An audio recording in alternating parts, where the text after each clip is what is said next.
Hello, everybody. How are you guys doing? Happy Friday, everybody, and welcome to Embroidery Happy Hour. I am Jeanette from Boricua Sewing Crafts. For those of you that are new, welcome. Okay, so let us start with some announcements. Okay, so for those of you guys that are new and don't exactly know how I do these Embroidery Happy Hour, I'm going to do a quick rundown. On the first hour, I always like to talk about a topic and share the information with you guys. The rest of the time, then what I do is I go down the chat, answer any questions, and just hang out with you guys. Okay. So let's get to it. All right. Now, first, I want to make an announcement. Okay. The gift exchange for 2024, the registration link is on our Facebook page. Okay. So far, we got 30 participants that are signed up, and registration is going to close in about 5 days. So if you want to register, this is the time to do it. Now, for those of you guys don't know what this is about, okay, let me just share a little bit about it. I started this about 4 years ago, and one of the things that we do is I do the gift exchange. So that way, people that sew and love to create things can give a gift to someone else that also sews and creates things as well. Now, you don't have to be sewing. It doesn't have to be embroidery. It can be whatever craft it is that you're comfortable doing. Okay. So, it's like you're going to give a gift to someone. They're going to give you a gift. You're going to be matched up with someone. All right. So far we have 30 people that have signed up. So the last day to sign up will be October 30. And then, on October 31st, the system will automatically draw up the names. So what will happen is you're going to find out who you matched up with. So what you'll do is you'll be creating a gift and then you mail it out. Okay.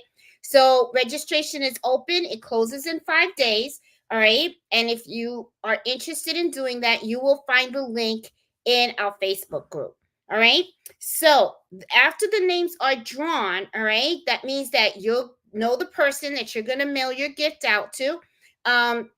There is a little limit. Okay. I believe the limit I put on there was $25.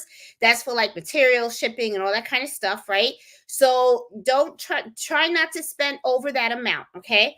And the gifts have to be mailed out by December 6th. Now, the reason why I want them to be mailed out by December 6th is so that I can make sure that everybody has plenty of time to get their gift. Okay. Because, during the month of December, it gets a little crazy. Everybody's mailing Christmas gifts all over the place. The post office is really swamped.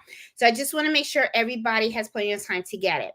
So on December 20th, if you go to the channel and you look up, if you do a search on my channel where it says show and tell, you'll see that that episode is where I invite people to come on the channel with me and show off the gifts that they got. And you will see, if you look at any of the old ones, that some folks have gotten some really amazing gifts. They have gotten bags, they have gotten blankets, they have gotten hats, wallets. I mean, it's really, really amazing. It's a lot, the talent that is out there. And what I really love about hosting this is that usually when you're someone that likes to sew and likes to create stuff, a lot of times, sometimes you don't have close friends that actually do the same hobby and stuff like that. It's very, like with all my friends, they don't do that. I'm the only one that actually like sew. So whenever I'm giving a gift, I actually give them something I handmade.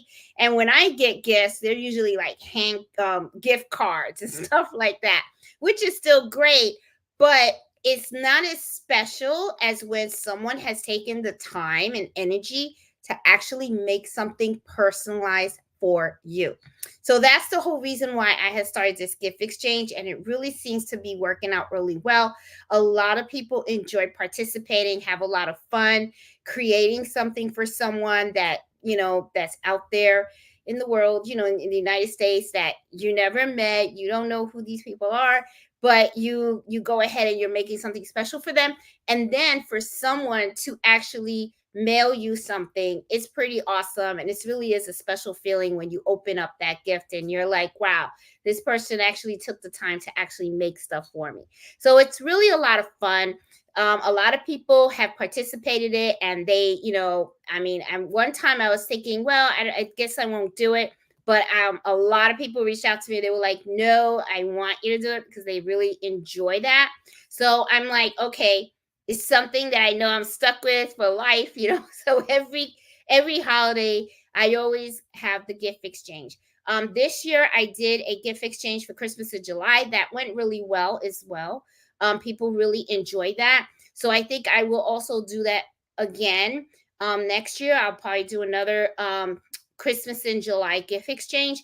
But this is something that I'll always do. I'll always do the holiday one. Okay. So if you're thinking of joining, like I said, the link is in the Facebook group.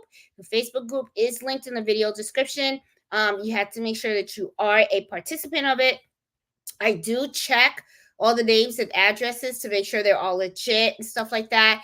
The only thing that I truly, truly ask of everyone that does participate, okay, is that if you participate, please, please make sure that you do create a gift and mail it out to that person. I don't want anyone that participates in this to like give a gift and not get something back.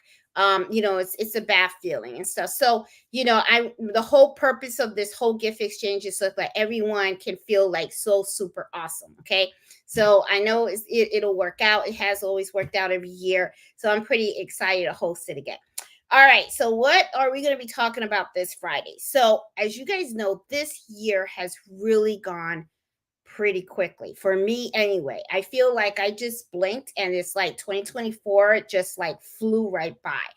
And I can't believe it, but it's like, I was watching my sister's Craft a Noon show last week, and she mentioned she was counting down the days of how many days left for Thanksgiving, how many days left for Christmas.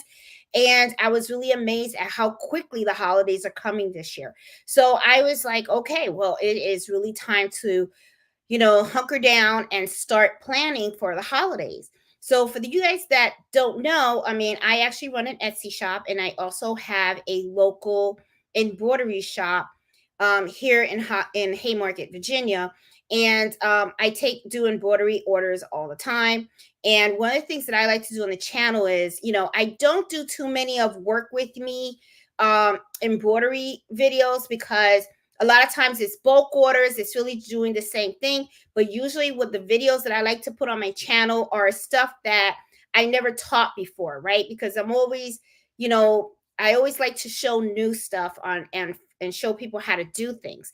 So one thing that is new that I will be posting pretty soon is I did get another piece of equipment. I got a hat press. And one of the things that I want to do is I want to explore with the hat press. I want to do patches on the hat and different types of stuff, vinyl on the hat and every kind of stuff like that. So I want to play with the hat press and see how well that works, right? From what I hear from a lot of folks, they seem to, a lot of people have them. They seem to really like them. So I went ahead and I said, okay, getting one, right? So I got one, and I'm gonna, I have an unboxing video of it. Haven't published it yet, but it's coming out. I did an unboxing video. I'm also going to be doing several videos of me using the hat press. So that way we can see how it actually works and what you could use it for and all that kind of stuff. All right, so let's go on to how I am going to be preparing my shop for the coming holidays. Okay, so as you guys know, I do online orders, and like I said, I also do local orders. So during the holidays, it can get very, very stressful because everybody's coming up with gifts, right? And everyone, especially those that are local around me, my local customers, what happens a lot of times is they walk around shops, they'll pick up something, they'll look at it, and they'll say, oh my God, I could get this personalized, right? Like they'll pick up a bag and they'll say, I want initials on the bag, or I want initials on this hat, or I want it on a jacket or a sweater, whatever it is that they pick up. A lot of times when they know me and they've used my services in the past, they know that I do a lot of embroidery. So what they'll do is they'll always text me and they'll say, hey, I want to embroider a bunch of stockings, or I want to gift this. Can you embroider this for me? And all that kind of stuff. So I already know in the back of my mind from experience of all the years that I have done this, that I'm going to be getting last minute orders, right? So one of the things that I'm going to be doing, and something that if you have an embroidery business, you may want to like jot down some of these things, because so that way you can kind of have an idea of how you're going to handle certain things when they come by. The local orders, you got to make sure you're going to have to schedule them. Okay. Now, if you do like I do, where I do online and local, during the holidays, my online store is a little crazy. Okay. I do have a couple of items that are kind of like best sellers. And what ends up happening, I get a lot of orders for some of them. I do I do it on both sides. I have some stuff that are very standard, right? There's no personalization or anything like that. It sells as is, and some of those are bestsellers. So what I end up doing is I prep for those sales, okay? Because what I usually do, and if you guys have watched me, you guys have heard me say this in the past, always evaluate your shop. Always look at your listings, and you can see what are going to be your best sellers, what are the ones that a lot of people buy, what is it that has not sold, and you start to you kind of get an idea of what it is that you have to prepare, right? So I do have some designs that are pretty high in demand. So what I usually do is, because I know that those are a standard design and they're on high demand, what I usually do is I create several of those way in advance. They're already embroidered, they're already packaged, and they're stored away. Now what I do is I don't go crazy, okay? Because this is the thing. Times are a little bit hard right now, okay? This is how I see it. Everything has gone up but people's paycheck, okay? So I don't know how the holiday season may come up, okay? Because sometimes people, when they're feeling that financial squeeze, they not be might be spending as much money as they're accustomed to spending. Times are a little rough. So what I usually do is I look to see how much of that particular item I sold last year, and then what I'll do is I will create as many, but I minus five, okay? That way, I already know that if I don't sell that same amount, okay, or I can just go close to it, I know I'm okay. I'm not going to end up with a big inventory of unsellable stuff. And these are items that I really just don't sell during the holiday. I usually sell them throughout the year. So I know that if in the month of December they don't sell, it's not a big deal. I whatever is left over, I'm sure it'll eventually sell in 2025. So I'm okay with that. Okay. So one of the things that I strongly recommend, if you have products out there that really aren't personalized or anything like that, it's just really a standard, you know that they're kind of high in demand and a lot of people do buy them, go ahead and make several of them. You don't have to go crazy and make like 15, 20 or whatever, but have several in hand. And the reason why I say that it's best to do this is because once you get that order, all you have to do is package it up and ship it out. You don't have to turn on the machine and embroider it with that same day that you got the sale. It actually saves you time.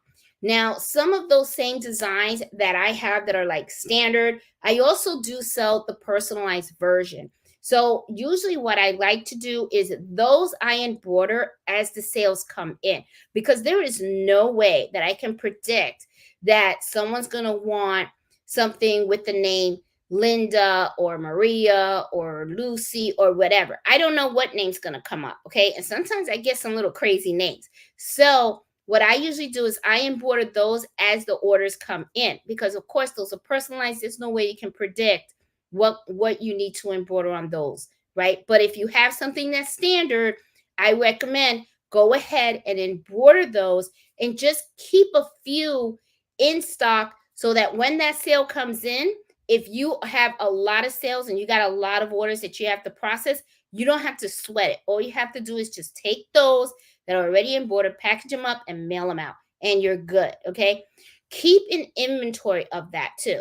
You know what I'm saying? So you can keep track of how many you're selling and stuff like that. Okay. Now, The other thing though, we're talking about inventory, okay? Because I already jumped to the best sellers. Let me talk to you guys about inventory.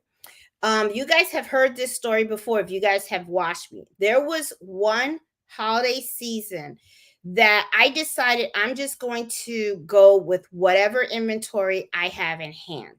Well, that was the one holiday of all holidays for me, and I got so many sales. I had so many boxes prior to the holiday. I had like 3 boxes, and think about it, in every 3 box of bobbins, it's 100 bobbins. Okay, all 3 boxes of those bobbins used, and I still was getting orders. Now, you guys know you cannot embroider without bobbin thread. And there was a shortage of bobbin thread at that time. So I was going crazy looking to see where the heck I could buy more bobbin thread.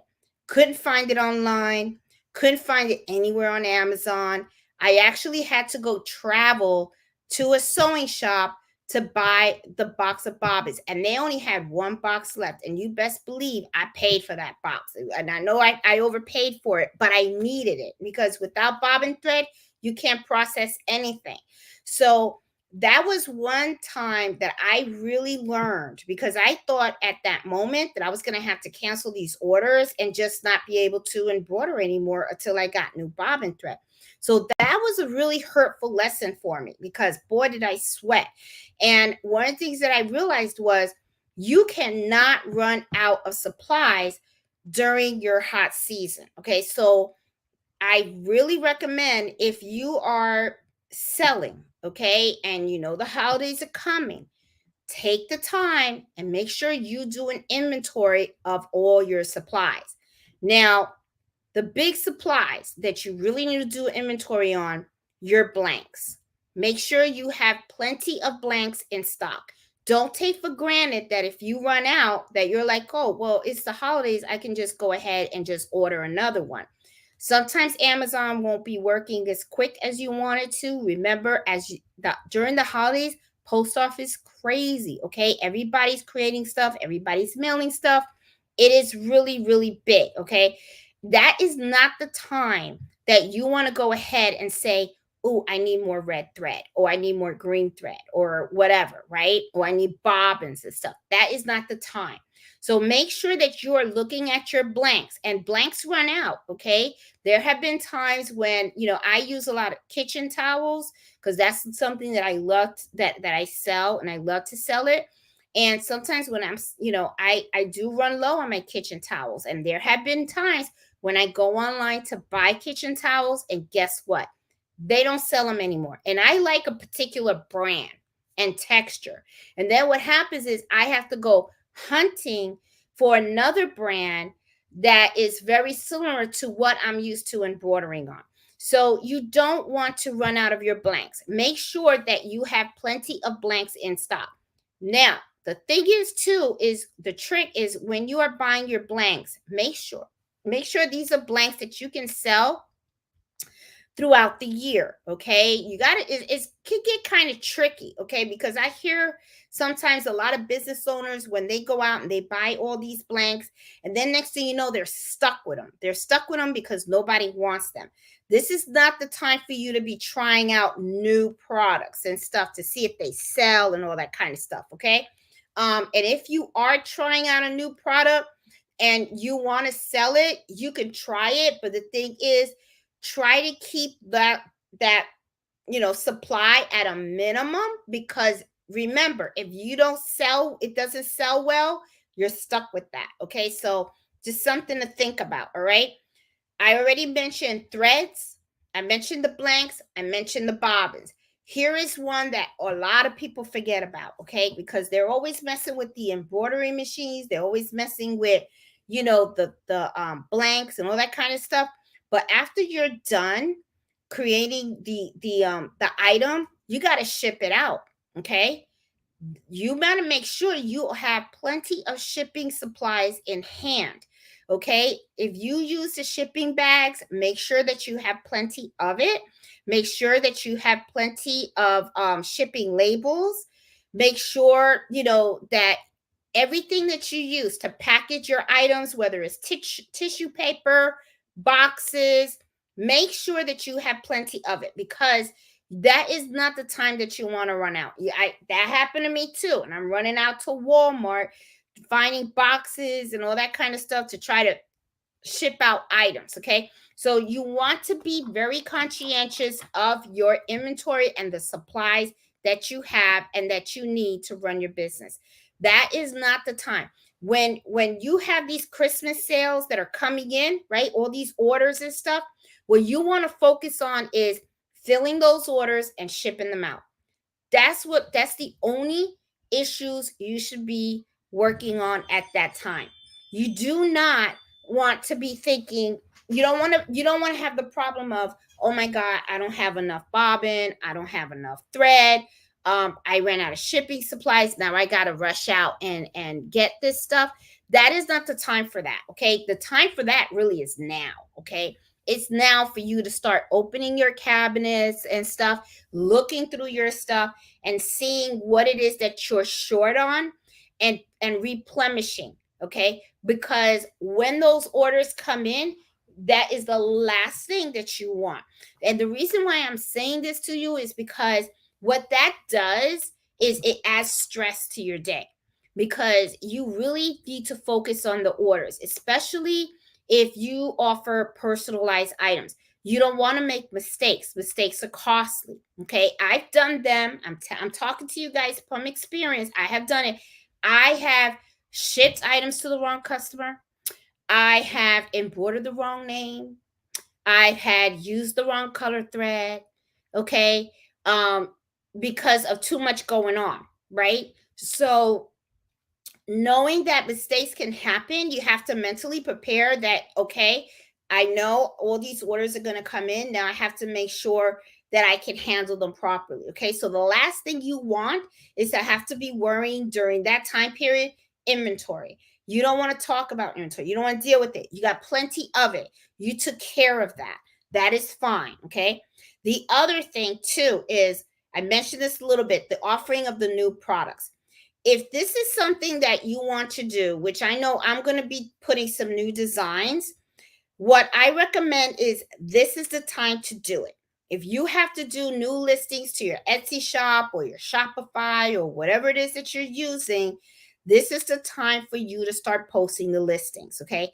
You don't post them in November, you don't post them in December. You want to post them now. Okay. Don't wait till the end of November and stuff like that. Because remember, after Thanksgiving, you got like the that Black Friday stuff, you know what I mean? The sales and stuff. People are already starting to look. I already see people browsing my shop. I see people adding items to their cart, to their shopping cart. So I already kind of know that, there are a lot of things out there that people are interested in. So this is really the time, if you have new designs, new products that you want to offer, this is the time to put it in your shop, because that way you have people that, they have time to look and everything. You know what I'm saying? Make sure that you are doing your research when you are putting your products out there. Make sure that they're as competitive as everyone else's. Just do your thing. Okay. Let me give you guys a little tip too, something that I do. All right. Sometimes on my Etsy shop, everyone's dream, okay, would always be that you sell out of everything in your shop. Okay. Sometimes you could have a product out there that you thought was the most fabulous thing, but then nobody bought it. Okay? It was fabulous to you, but it wasn't fabulous to the shoppers out there, okay? And sometimes it can be a hit and miss. However, though, what I usually do is I will look at all my listings, and then I go and I see what sold and what didn't sell. There have been times when I have a listing out there that I ain't even sell not one. I thought it was the greatest thing, but for some reason, people just didn't like it. They didn't buy it, right? So I already paid 20 cents for that listing. Okay. Now listen to me, because this is something that can help you guys save money. Okay. If I already paid, I have an active listing, I already paid the 20 cents. Okay. But the item that I have, the picture of the item, the description, all that stuff, that's not selling. Why would you go ahead and create a brand new listing for something else and pay an additional 20 cents? What you do is take the listing that didn't sell, of the item that did not sell, remove the pictures, the videos, whatever you have, add the pictures and the video of your new item, change the title, change your video, your item description, and just change all the everything that's on that, and then you just save it. You don't have to repay the 20 cents because you already paid the 20 cents. So you're not paying an additional 20 cents. So you're reusing the listing that you have. But the thing is, make sure you change everything, okay? Make sure you change the title, make sure you change the shipping information, make sure you change the tags, okay? Make sure that, the whole listing reflects the new item that you want on your shop. So, a lot of times what I notice is that people will just deactivate that listing, and then they go and they create a brand new listing, and then they paid the 20 cents. Why would you do that? You know what I'm saying? Because what you're doing is you pay 20 cents for the listing you just deactivated, and now you're going to pay an additional 20 cents for a brand new listing. Don't do that. Just take a listing that already exists, you already paid for it, and you just modify it to your new listing, and then you're good. And then, you'll see if it sells. Okay. So, if you're going to be offering new products on your Etsy shop and all that kind of stuff, then do yourself a favor, do that, go into your Etsy shop if that's what you have. And I don't know how Shopify works because I don't have a Shopify, so I don't know if you pay by listing or something. But I know in Etsy you pay per listing. So just take an existing listing, you see it doesn't sell, right?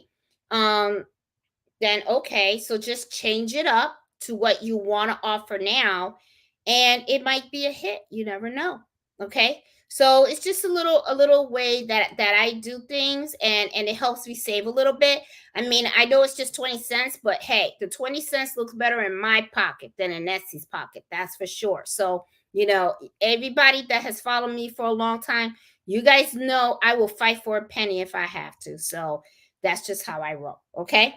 The other thing also, now that Christmas is coming up and everything, my thing is starting to advertise. All right. If you want to do some local embroidery, like let's say you want to embroider some stockings, or you want to embroider dinner napkins, because Thanksgiving's coming up and everybody loves, the whole family's coming. Okay, they're visiting, and everybody loves having these fancy dinner napkins on their Thanksgiving table and their Christmas dinner table. So, go on Facebook of your community and post, create some dinner napkins and stuff. Post them. I bet you're gonna sell them. I mean, they're pretty big. I've been amazed at how well those things sell. I really have been. I've been really, really amazed at that. So, just do that. If you like doing dinner napkins, go out there and sell them out, or do Christmas kitchen towels, sell them out locally. If you have a church or something like that by you, and they're doing some Christmas events and stuff like that, offer your services to them. Let them know that you do embroidery. Let them know that, if they want something, that they need embroidered or something like that, that you can offer those services and stuff. So start marketing, because you would be surprised how many things get embroidered during the holidays. You would really, really be surprised. There's just so many things you can do. There really, really, truly is. And, the gifts that people around you may want to give to their friends and their family. And if they know that you do embroidery, you would be surprised. I mean, I'll give you an example. I have one lady every year, okay, that says she has met me. She brings me blankets, okay, because blankets is usually a big thing. You go to Costco, you go to BJ's, JC Penney. They have these blankets out there, and I don't know how much they're gonna be pricing them now, because you know how everything goes up. But I remember at one time they were like $14.99 for a twin size, and then they got the full and the queen, and then, you know, depending on the size, of course, you know, the price goes up. But I remember she always has twin size, and you know, gifts them she gives them for gifts. But one of the things that she loves to do is she will go to JC Penney, because that's where she got all her blankets from. She would go to JC Penney, she would buy a throw blanket, and then she will bring it to me, and she'll say, I need these initials on the blanket, you know, or I want you to embroider a name on the blanket. And you know, I would charge her for the embroidery, and next thing you know, she would give it as a gift. They do make great gifts. I will tell you that, because people do love it. When they see something with their name on it, they're like, oh, this is nice. So I'm just saying, you know, advertise those services. Let people know that you can do this around where you live, and you would be surprised how many people will reach out to you. Okay, another thing that's really big is I have had people buy men dress shirts, and they have me embroider the cuffs of the men dress shirts. Okay, I have done a couple of I did a video on the channel on how to do that. Men's dress shirts, I've embroidered that. I've done robes. You'll see people buy robes for Christmas, and then they'll ask um, you know, people to embroider, you know, to embroider the robes. That's another way to do it. I mean, another way to do it. Another gift that I usually get. I get robes. I get men dress shirts. I get the blankets, the throw blankets. What else do I get? Okay, I'm thinking. One big thing, stockings. Everybody loves to get stockings to put by the fireplace with their family's names on each stocking, and or initials, right? And a lot of times you're going to see, you know, people will reach out to you, can you embroider a stocking for me and stuff. I have several videos on how to embroider stockings. I am also going to do a video coming up on reverse hooping for stockings, okay? Because not all stockings are the same size. And sometimes you could end up getting a stocking that's a little bit small, and you may end up having a hard time putting it through that machine. There is a way to do it, and I am going to show a video of that. I have a stocking that is a little bit on the small side. I'm going to show you guys exactly how I'm going to do it. So that way, if you guys get a stocking that's on the small, you can do the reverse hooping, and that takes, you know, it is pretty simple. You'd be surprised. So, yeah. So offering new products and start your advertising. That's something that is really, really big that I really think you guys should really start focusing on right now. Because if you start telling people that you do this, people are going to, when they're looking for gifts, they're going to reach out to you. That is for sure. All right. I did mention about taking down the non-sellers and reuse that listing for any new products that you want to offer. So I already talked about that. The other thing also is, this is a big one. This is something that has really gotten me like big whenever you know, during the holidays. Look at how you are going to manage the shop during this time. Seriously, seriously, this gets me a lot. And this is why, okay?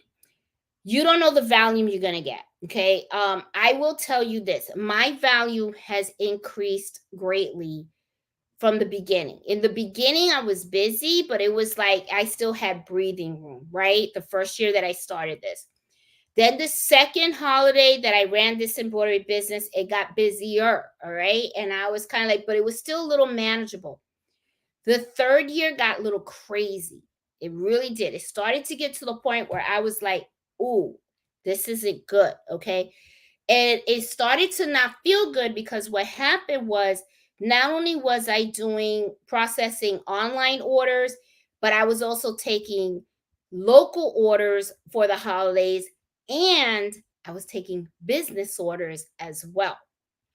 So what to me, this the reason why I say this is really the big one for me is because you really have to understand what your capabilities are and how far you can go when you're going to fill orders. For instance, I have gotten, the last time that I did this one year, and I think that was the Christmas that I went to go visit my family for the holidays, and I was driving down there. Now, I'm gonna tell you something, that was nuts. My son had to actually drive us to Florida because I was totally exhausted. I was filling my online orders. I was doing the local orders of Christmas gifts that I got coming in. Then I was doing my own family's Christmas gifts, okay, because we were going to Florida that year. So, of course, I have to go over there with everybody's gift. And then I even had local businesses that were close by that were asking for company shirts to be created. So I had all that going on at the same time. And I'm going to tell you something, when you are working with other small businesses and they want company order shirts, they don't come with one shirt. Okay. They buy in bulk. I mean, it's a lot. Okay. The minimum that I have gotten from a small business is about 50. Okay. So that takes a lot. That's a lot of embroidering. So I'm gonna tell you something. I was embroidering from the moment I got up and sometimes well into the evening. And it can really, really be exhausting, and it can take a toll on you. And it got to the point where that's where I came out and said, that's it. I am getting me an appointment book. Okay. That's when I said, I'm done. I'm not doing this. I'm not going to overstress myself because I was getting to the point where it was bad. And then at the same time, it wasn't just the embroidery business. Then I even did the 12 days of Christmas and all that kind of stuff, the videos and all that kind of stuff. It's a lot of work. It really, truly is. So I ended up really getting tired and burnt out. Hi, Mello. So I want to say hi. There you go. Okay, now you're saying hi. So you really do get a little burnt out with everything. So you have to know how to pace yourself and pace yourself well. And that is something that I am very slowly learning. Okay.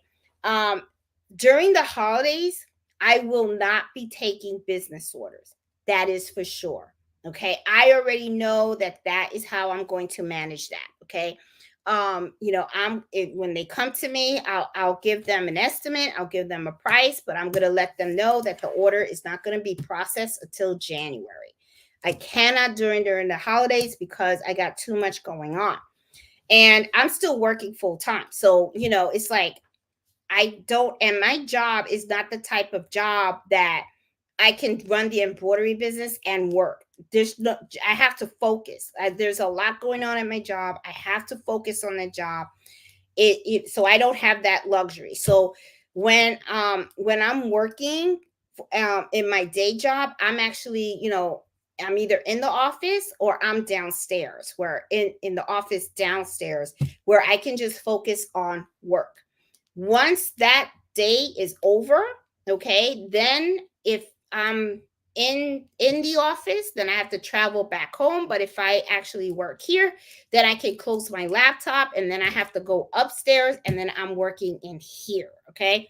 But the thing is, I have to pace myself. I have to be really, really careful about that because I don't want to physically burn myself out.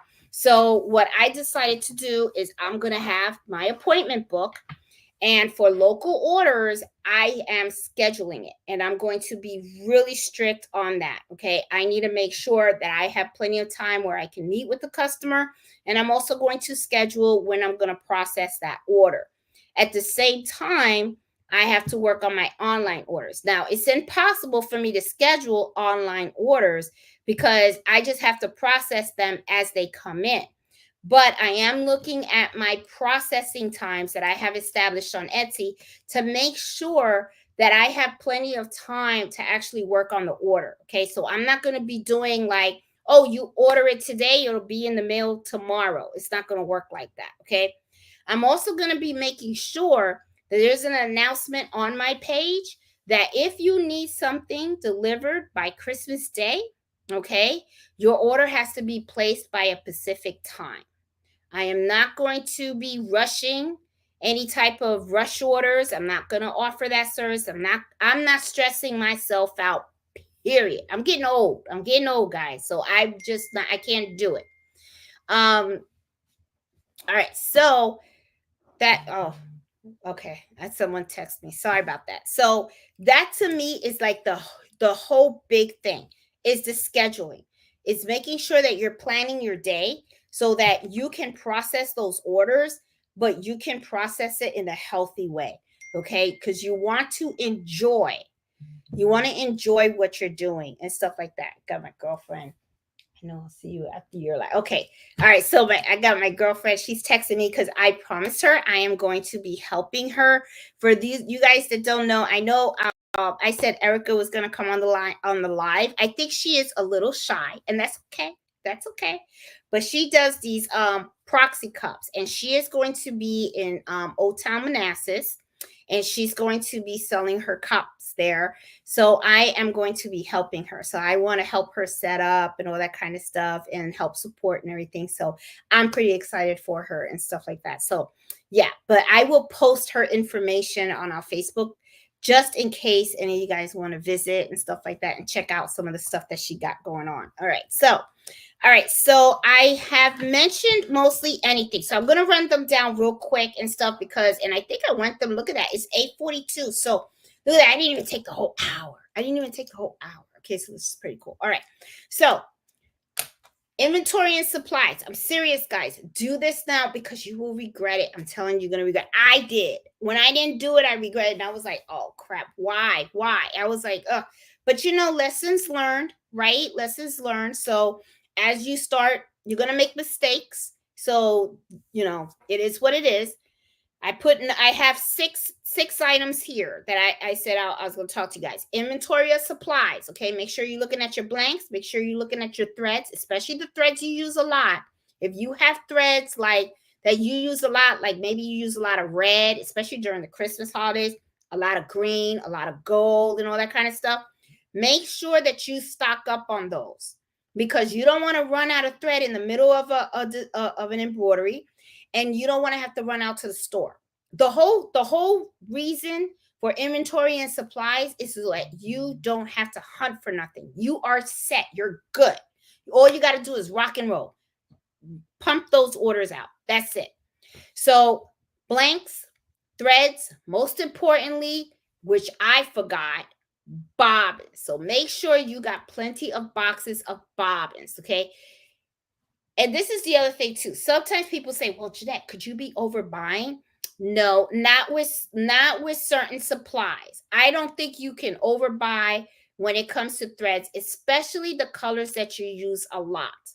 Because, all right, so you didn't use all of it for Christmas, but guess what? When 2025 comes around during the year, you're going to be using it anyway. You still got to use bobbins, right? So I'm not saying, I'm saying stock up so that you don't run out. Okay, that is not the time where you want to say, oh my God, I don't have any more thread.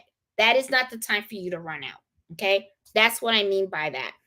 And shipping supplies, that is so easily forgotten. Okay, if you look at their shipping bags, make sure you have plenty of them. If you think you're running low, reorder now because you don't want to order it later and then all of a sudden you just like, oh shoot, I don't have enough. Your shipping labels, that's something that easily people forget about. They think, oh, I have enough labels. You have enough labels today, but you know what happens if one of your items become really a good bestseller, and then all of a sudden it's like you're going to be handwriting the addresses, or you're going to use your inkjet printer and stuff like that. So make sure that those you're looking at those supplies and you have plenty of them, okay, to go through the holiday. Okay. And then guess what? If you have stuff that's left over, then I think that's awesome. That means you're not going to be buying right away in 2025. Okay. You're going to save some money. So this is the time for you to be looking at those inventory of supplies. I already talked to you guys about the best sellers. Okay. That was number 2, the best sellers. If you have products out there that are the best sellers, pre-make them. Pre-make them. You don't have to make a whole bunch, but enough so that when the orders come in, you could just ship them out. Okay, so pre-make those. Okay, if you're gonna offer the new any new products, okay, make sure you start posting them now so that way they get that visibility, and reuse those listings that you're using for Etsy. Reuse them. Okay, don't just don't just create a brand new listing. Save those 20 cents. Keep that money in your pocket and start talking to people and let people know. That's the advertising. Start talking to people, let people know I am offering this, or I can do this, or whatever and stuff. And if you see that somebody needs embroidery and stuff like that, offer your services. This is really a great time, guys. Even if you really don't have too much of a business. I'm not saying to blow up and stuff and become a corporation overnight. I'm not saying that. What I'm saying is, this is a skill that you have. And I know some of you guys say, I only do it for fun. I got it. I did it for fun too. Okay. But what ended up happening was when people find out that you do embroidery, okay, embroidery, a lot of people love embroidery. I'm telling you, when they know that you can do it, they're going to be asking. And there's going to come a point I'm telling you, there's going to be coming a point you're going to be like, I don't want to do all this embroidery for all these people that I really don't know for free. Because think about it. Why would you? It's your thread. You pay for the thread. You pay for the bobbin. You pay for the machine. You're paying for the stabilizer. Why aren't you making a little bit of money off of that? Okay. So I'm just saying. Okay. I mean, I'm not saying that you got to open an LCC, whatever, but it makes a little extra money. Put a little extra money in your pocket. You know what I'm saying? All right. And then also, look at your process. Okay. Look at how you're going to process your orders. Take your time. Take your time. Don't let this year. I am telling you, I truly am planning on really slowing down this year. Okay. I don't want to overwhelm myself. I really don't. Okay. So I think, the online orders, I will take them as they come, not a problem. But when it comes to the business orders, they're going to have to wait till January. That is for sure. And my local sales, I'm going to take them slow. I'm going to take them slow. And I am not doing rush orders. And that is the one thing that I get a lot. Locally, people buy stockings at the last minute. They buy a gift at the last minute. Before you know it, they're knocking on my door. Can you embroider this? And I'm like, are you serious? And they have come here late at night and knocked on my door and stuff, which I mean, and I understand it's the last minute gift, but the thing is, they don't know, they don't know how tired I am and stuff like that. So in their defense, they don't know. But the thing is that it's something that I'm not going to do it. I'm just not going to do it, because then what happens is I'm exhausted. Okay. And I want to enjoy what I'm doing, and I want to continue enjoying what I'm doing. And the thing is also is I don't just want to do the embroidery this year. I mean, during these holiday seasons, I actually want to do some more videos. I haven't been posting enough videos out there on the channel, and my whole goal was to hit 20,000 subscribers. I don't think I'm going to hit that goal by the end of 2025, because we're in October. We only got 2 months left.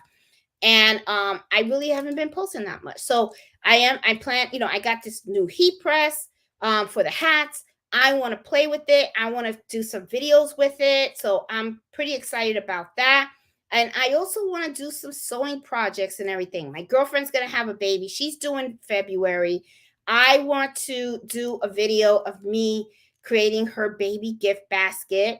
And for those of you guys that are still wondering, no, I did not find that lost needle that broke while I was sewing her quilt blanket. So I'm going to have to do another one, which I'm fine with. I can create another blanket. But it's just, it's what am I gonna do, right?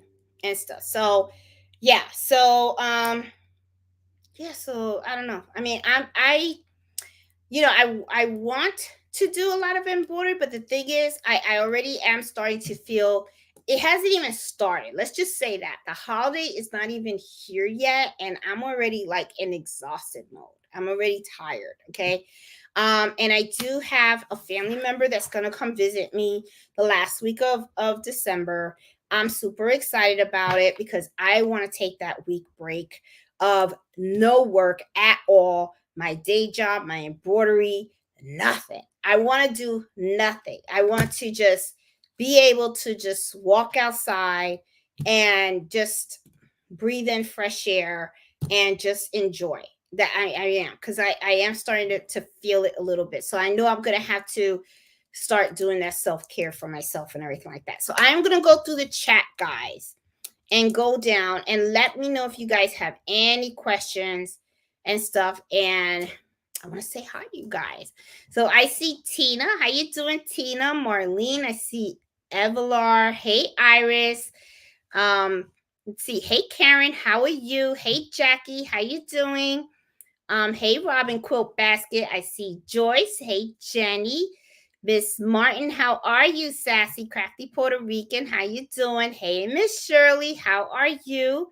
Hey, Allison. Hey, Bob, how you doing? Angela and Stitches, Rita, I see Denise. You've been missing for a while. Oh, welcome back to this. I have noticed that you were missing for a while. What you been doing? Where you been? Hey, Debbie, how you doing? Oh, let me see. Oh, I didn't get my notification, and then I had to search for you. First time, you didn't even come up in a search option for me. Oh, maybe you're not. You should check to make sure you're subscribed and that you hit that notification and stuff. Because I do notice, Debbie, that I think some folks, something happened with YouTube where I know a bunch of folks that were subscribed to me, for some reason it's like they didn't get subscribed anymore, and they don't know if they hit something or maybe YouTube did something. I don't know. But just make sure that you are actually subscribed and hit that notification bell, and you should get something. And usually what happens too is, I know every Friday 8 o'clock, you guys know I'll always come on here. I don't usually post a topic like really way in advance. I usually try to post it like 1 or 2 hours before we meet and stuff, because sometimes, I'll have like an agenda of what I want to talk to you guys about and share. But then, like, I'll be changing my mind, or I'll read something, or I'll see something. I'll go, you know what? I'm going to talk to the folks out there about that, and stuff. So sometimes I like flip flop my ideas and stuff. So that's why I always figure it's best to just post it the night of. And that way I'm stuck with the idea, right? Because I don't want to like flip flop and all that kind of stuff. So yeah. So let's see. Hey Rhonda, how you doing? Hey Big Queen, how are you? Oh, looking forward to the hat press. I'm considering getting one. Yeah, I got one, Bob. I'm pretty excited because I have several ideas of what I want to do with the hat press. Like the patches and stuff. Um, I want to see how well, putting a patch on, using a heat press on a hat, if it'll work, an embroidered patch. Okay. So I want to embroider a patch, and then I want to put it on the hat press, and I want to see if it comes out, how it comes out, you know what I mean? And I want to try different types of patches, right? Like, what if I did a patch that had 3D embroidery on it, puff embroidery, right? Could I use a heat press to put that type of a patch on the hat? I also want to see, can I just take fabric, right? And then just fray the edges and just use the heat press to actually press the patch on the hat. I have some ideas. I have like a whole bunch of different ideas. I know also like sublimation. I have a sublimation printer, but I got to be honest with you, I'm just not into that sublimation kick. Okay. I got the printer, and it's just there. It really is. It's just there. And I'm kind of like, all right. Now, the thing is, the sublimation printer that I have, the ink, it will only print on 100% polyester, but I got an idea on how I can print on, 100% polyester fabric and then put it on the hat as a patch. So I got some ideas going on and stuff. So I want to really have some fun with this heat press. And that's the other thing too. I think that's why I kind of like, I know it's pretty bad, but it's like it's not that I don't want to sell items, but it's just that I'm in this zone right now where it's not that I don't want to sell, because I do want to sell because it helps pay for stuff, but I'm in the exploring zone now, okay, where I got this hat press and now I want to like look to see what can you do with it, and I want to explore sublimation, I want to explore the patches on it. I mean, there's just so many things I want to do with it and just play, and I want to create the videos while I'm playing around with it so you guys can see how I did it, what I used, did it work, did it not, what type of settings that I put on and stuff like that.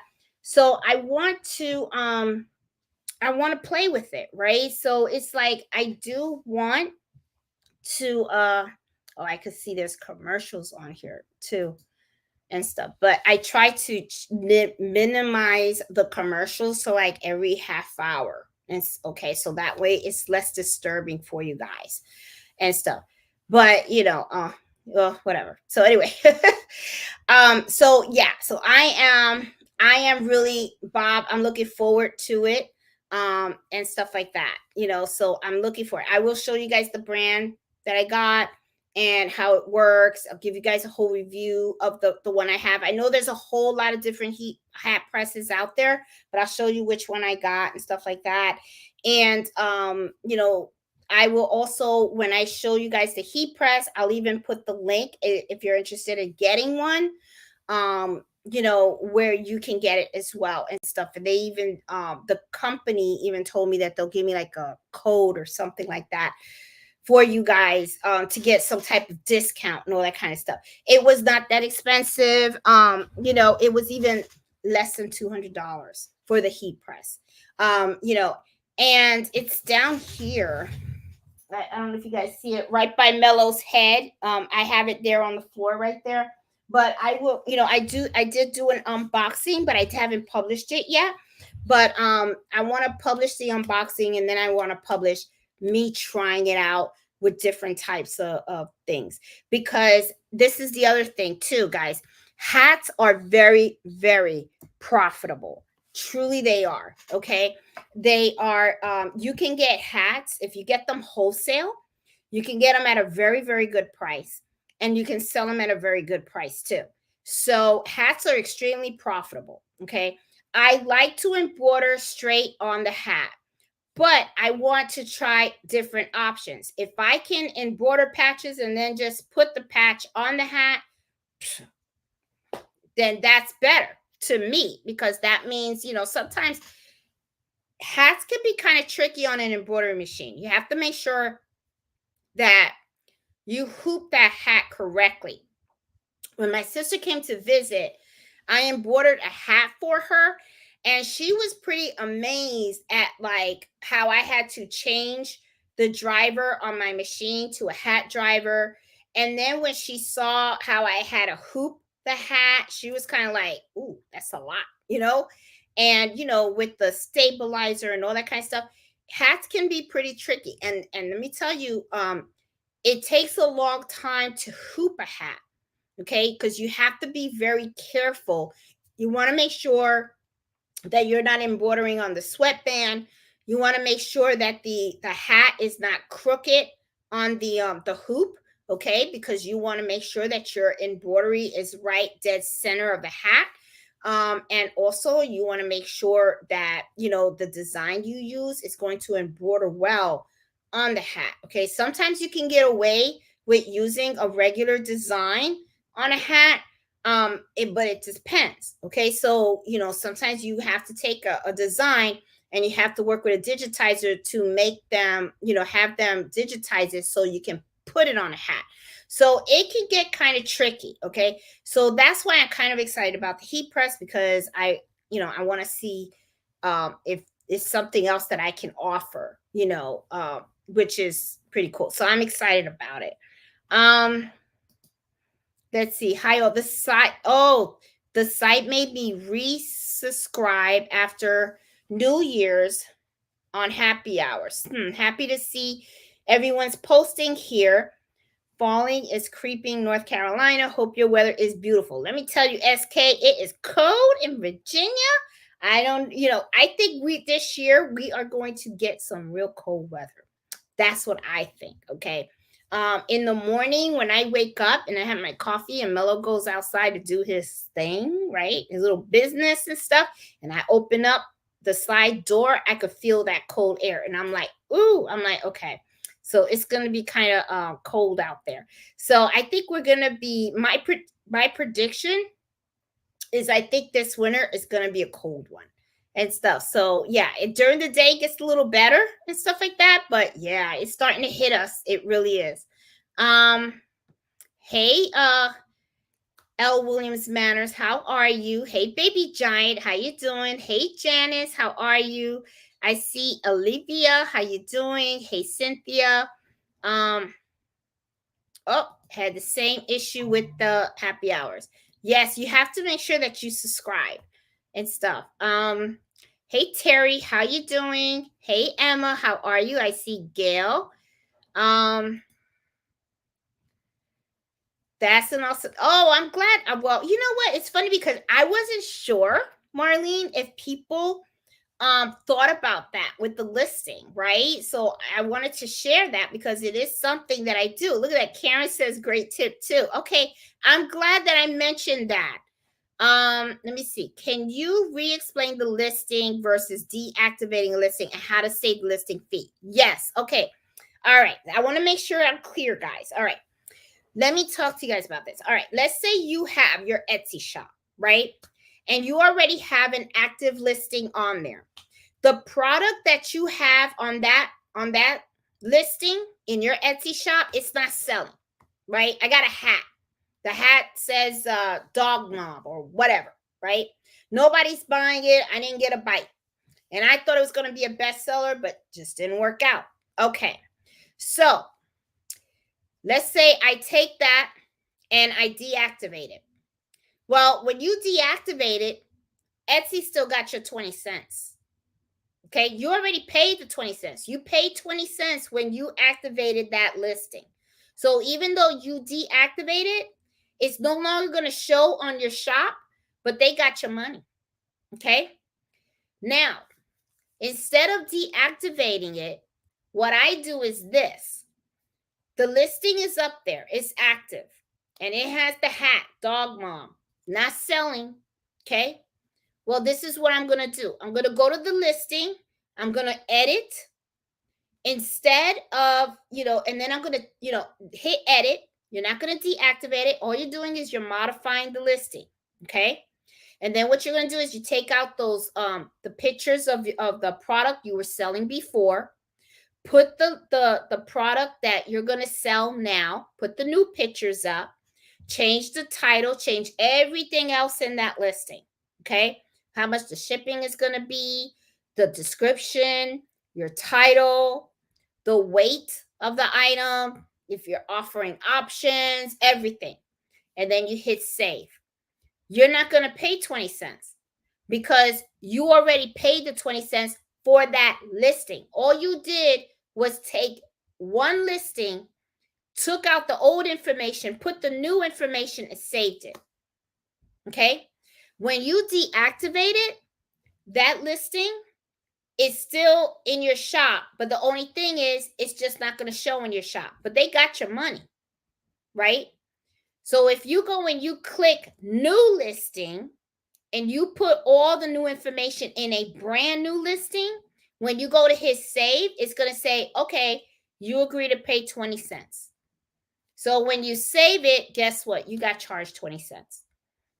That's what I'm talking about. Okay. So a new listing, means it's brand new, okay? But if you deactivate that listing, what you're doing is you're no longer wanted on your shop. But the thing is, you paid the money. So the thing, so the way I look at it, Miss Shirley, is if you already have that listing there and you already paid 20 cents to post it, the only thing you're doing is changing the information on that actual listing. Okay. And you're putting the new information on there, and then you save it, and that's it. And you're writing on that same money, the same 20 cents. But if you go ahead and you create a new listing, guess what? You just paid another 20. Why would you pay another 20? Use what you already paid for. That's. Okay, so what is a good price point for the dinner napkins? Hey, Embroidery Homeschool, that depends on the dinner napkins. There is no set price, okay, for any embroidery. I'm going to tell you that right now, okay? And I'm going to tell you, this is one of the things you need to think about when you're pricing your dinner napkins, okay? First of all, how much did that dinner napkin cost you, the blank one? Look at the design you're going to be putting on that, okay? How long does it take you to produce that dinner napkin? Okay, that's how you price them. That's how you would price your dinner napkins, okay, and stuff. I do have several videos on how you should think about projects when you're selling embroidery, how to price them. The bottom line is you want to make sure you're not losing any money and you're getting paid for your time. That's what you want to make sure, okay? And it depends also on the equipment you're using. I have 3 embroidery machines, so I can run 3 napkins at one time. If you have one, then that means that you have to do one at a time, so it can take longer for you to produce. So there's a lot of things that you need to consider when you're pricing your dinner napkins. If you want to see how it is competitively, how people competitively they compete with each other for dinner napkins and stuff, this is another thing that I advise people to do. If you are offering something, like let's say you're offering a product or there's something that you want to do, and you want to sell it, go on Etsy and see what other people are pricing it at. Now, the thing is, when you do that and you're searching for a price and what other people are offering, you're just getting an idea of what people are willing to pay for it. Okay. The thing is that, remember, just because somebody has it at let's say somebody says dinner napkin $9.99 each one, okay, that doesn't mean that you should be pricing yours at the same or lower. You got to remember, their situation could be pretty different. They could probably mass produce, or maybe their design is simple and maybe your design is more complicated. um the type of material that they're using for their napkin is another consideration as well. How they purchase their dinner napkin. Did they buy their dinner napkin wholesale? Did they buy at a retail price? That also will determine the price of the dinner napkin. Usually when people buy dinner napkins at wholesale prices, they get them at a much cheaper rate, and because they have obtained those blanks at a cheaper rate, they can sell it at a cheaper. Normally, people that have multiple machines can sell those items at a cheaper rate as well, because they can mass produce them. So there's a lot of things that you have to consider when you're pricing your items. And it's not just dinner napkins, it's with everything, right? So if you're making shirts for a business and stuff like that, you have to consider it. But if you want to see what they're kind of like averaging at, I would just research and see what other people are offering that particular item at what price point. But you really have to look at your own situation and see what is going to make the best sense for you. Okay. The other thing also is you have to look to see what your clientele is. A couple of embroidery happy hours ago, I remember I mentioned that my mother-in-law, she does a on the weekends, she does flea market. And at one time I was telling her, hey, can I put some of my items in your shop? And she was like, nope, don't do it, because it's not going that people are not going to pay. And the reason is because she knows the clientele. So you have to kind of know the area where you're selling, right? If you're in an, if you're like in a flea market, sometimes flea markets, people, like my mother-in-law describes it. She's like, people just looking for stuff that they can spend $1 or two on. They're not looking to spend 25, $30 for stuff. You know what I mean? So she was like, it's not going to go very well because people are going to look at it as too expensive. So she said, you're better off doing it online. Where I live, I price pretty high, but people, they make good money around here, so I guess they can afford it, But there's a lot of things you got to consider. You got to consider, the economics of where you're at, right? If it's a high cost of living area, and you can see, so I you know you can price it that way. But you got to really kind of do your research. There's no right answer for that. I guess that's what I'm trying to tell you, embroidery homeschool mom. It's just you got to research it and stuff like that. Okay, let me keep going. All right. I did just that and sold it the same day, posted on my Facebook page. You go, girl. That's the way to do it. How well do your dinner napkins wash up? Do the food stains come out? Well, Tita, I mean, the way I never had a problem with them, okay? But the thing is, it depends what kind of food stains are you talking about. I mean, if you there's going to be times that if you have like spaghetti sauce and stuff like that, and you let the dinner napkin sit for a couple of days before you washed it out, I don't know about that. You know what I'm saying? So I know I have not gotten any complaints about my dinner napkins and stuff. I did have one one type of dinner napkin that a customer bought for a wedding, and they said they washed really well. They didn't have any problems with it. That lipsticks came out of it and everything. So yeah, so I haven't had any issues. Um, and Monique said she gets her dinner napkins from Amazon, and I see if some that I love in the actual department store, I buy it. And I do the same. I kind of sometimes go on Amazon, and I like looking at, and this is something else that I started doing and stuff, is, dinner napkins are usually like, just plain, right? Now they have different types of dinner napkins. They have some with a hem stitch in them, they have some with some raw edges. And I look at some of those dinner napkins, they look so pretty. And I'm like, you know what? I think I'm going to start exploring in different styles of dinner napkins and stuff. But I'm not going to explore too much because it also depends on what people want out there, right? So what may look cute to me may not be cute to other people. That's something that I learned for sure, because there have been times when I've designed something and I put it on my shop and I think, oh, this is a bestseller. Everybody's going to love it. And I get not one sale. And then there have been times when I just created something, didn't really think anything big about it. I didn't think it was like the anything huge. And then all of a sudden, it's a bestseller. And I'm like, really? People like that? But hey, I mean, you just never know. You just never know. Sometimes it's a little hit and miss here and there. Hey Joanne, how you doing? For me, I get a lot of bath towels to embroider names on. I do too. I do too. And you know what? They make the best gifts, honestly. Bath towels for kids. A lot of times people like doing that because they like getting a bath towel and they like to put their child's name on it, sometimes with a little design and stuff like that. Those are big hits.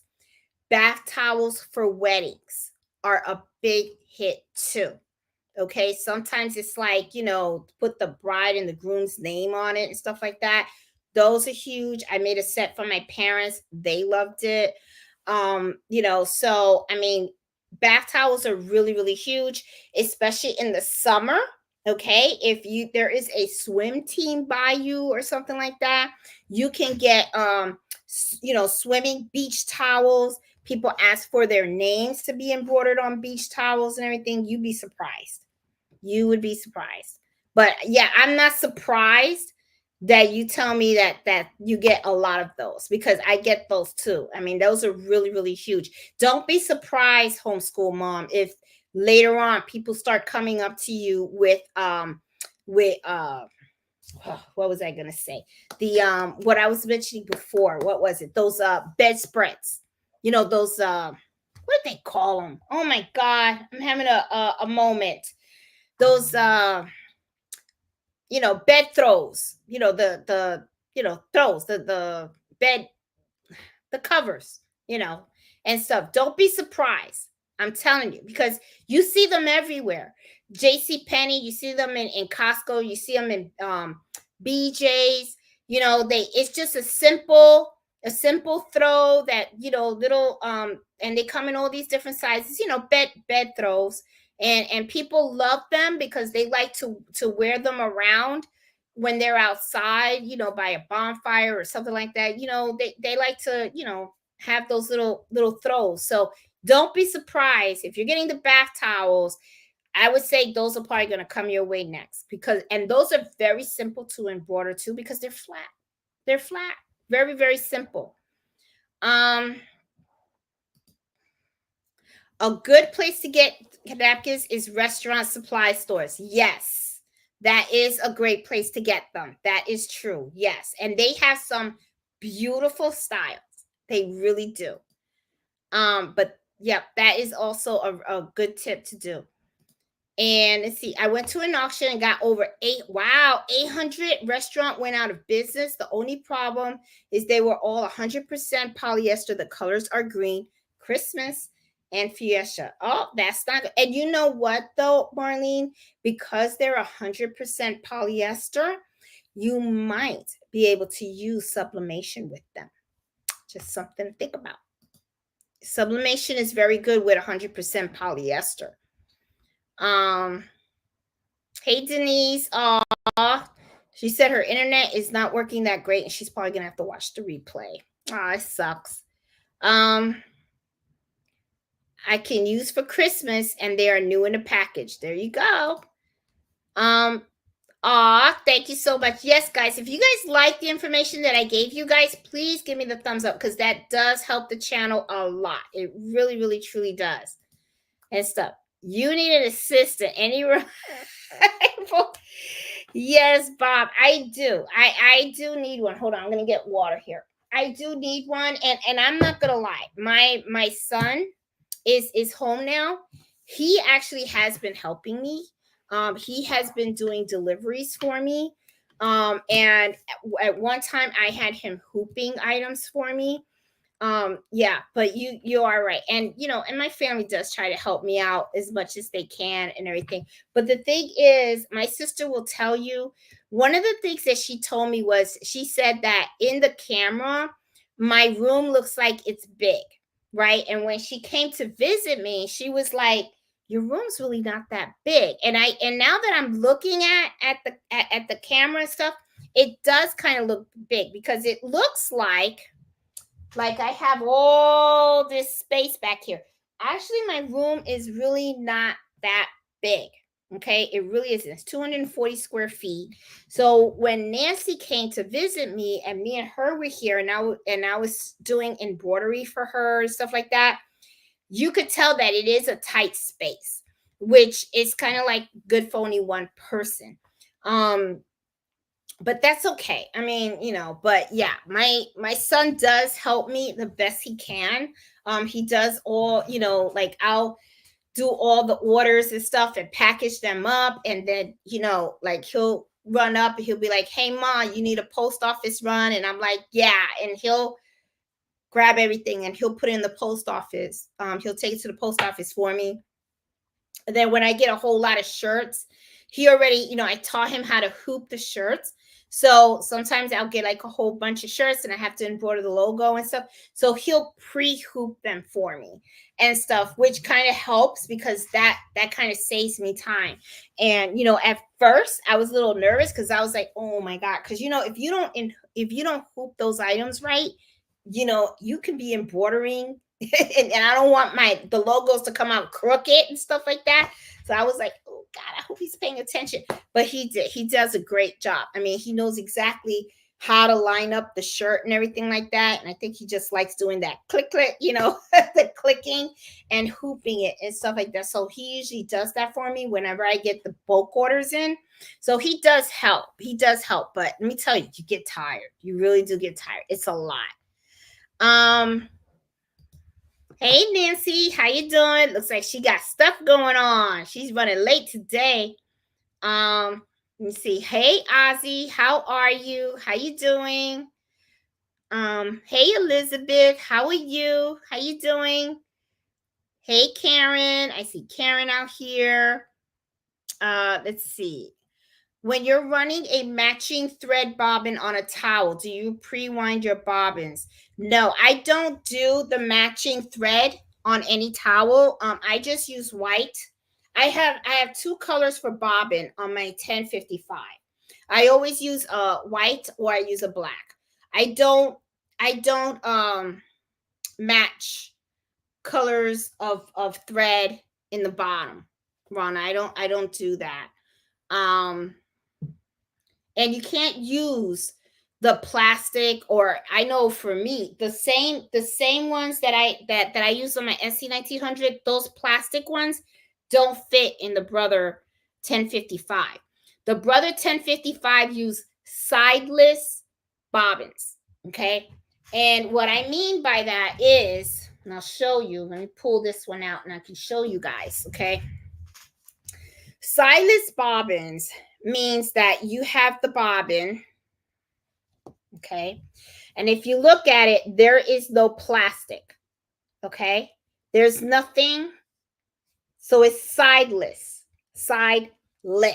less, okay? No plastic casing around it, okay? So that's how it is on these machines. You put it back because I don't want to lose it and stuff like that. Here we go. All right, so I'm pushing it back now. There you go. Got that click going on. All right, cool. So I just use white bobbin. And if I do have, like, let's say the fabric is black or dark gray, then what I'll do is I'll change the bobbin to a black thread. Okay, so I usually buy my magnetic bobbins in white and black. Those are the two colors that I use. Oh, yes. Very good point. Yes, Bob. Totally agree with what Bob is saying. Before the holidays hit the fan, okay, and you end up getting all these orders and stuff, if you did not get your machine serviced, do it now. Do it now. The last thing you want is for your machine to not function. Thank you so much for mentioning that, Bob. You do not want a machine to stop working in the middle of running a whole bunch of orders. That is not the time to have a broken machine. So if you are going to be embroidery, if you're going to be selling and stuff like that, and you really depend on these machines and everything, you better make sure that they got their service, okay, in advance. Okay, just like he said, in advance. Hey Jeanette, appreciate. Oh, thank you. I used the clear bags. Yes, I made for a friend. Yes. Oh, I use those are the ones that I use for my towels and stuff like that. Let me see. Let's see. Hey Tina. Let's see. Says 95% of my sales are from 2 customizable Etsy listings. Order a new color of thread is the same by adding a new item to your store, increasing the value of your listing with virtually no effort. Ordering a new color of thread is adding the same as new. Yep, very, very true. The best part of the quiz is that you learn about different types of fab crafts, names, and techniques. Okay, I guess you guys are talking about something. All right. Let's see. Get a strong magnet to check that blanket. You know, I'm thinking of doing. I don't know where that thing is, Debbie, and I'm just at the point where I don't think I'm just gonna gift it at all because I just don't want to take the chance. So what I'm gonna do is I'm just going to hold on to that blanket for myself, and I'm probably just gonna hang it on the wall. That's what I'll probably do. But I'm actually gonna just create a brand new one, and then hopefully, hopefully it doesn't happen again. Because if not, I'll be like, I guess I'm not giving a blanket. I don't know. But I really want to quilt a blanket for her baby and stuff. It's pretty amazing to see the different crafts from around the world. It really is. It really truly is. Hey Angela, how are you? Hey Deborah, how you doing? Hey Bubba. With the regular drink and your side gig, how many hours a week do you guesstimate that you work? I gotta be honest with you, but I think, okay, well, I know I do a regular 40 in my day job. And then, all right, so I get off at 3, I come here 4, and I work until sometimes 11 or 12 o'clock at night. So hold on. So 4, 5, 6, 7, 8, 9, 10, 11. So that's an additional 7 hours. So I'm kind of working 35, 40. I'd probably pull in about 70 to 80 hours a week, I think. You know, Bubba, now that you asked that question, now I could see why I'm so exhausted. Because it's like, it is a lot. It is a lot. And because that's my schedule. I get up, and then this is depends. If I have to go into the office, I have to get up at 3 o'clock in the morning, right? So if I get up at 3 o'clock in the morning, then I gotta get on, I gotta transportation and all that kind of stuff. And then I don't get home till like 4 o'clock or 5 in the evening. And then I only rest about an hour, and then I open up the shop here, and then I have to turn on all the machines, oil them, and then just start working. And a lot of times I don't go to bed till like around 11 or midnight, something like that. So I think, yeah, so I think I'm doing about 30 hours a week.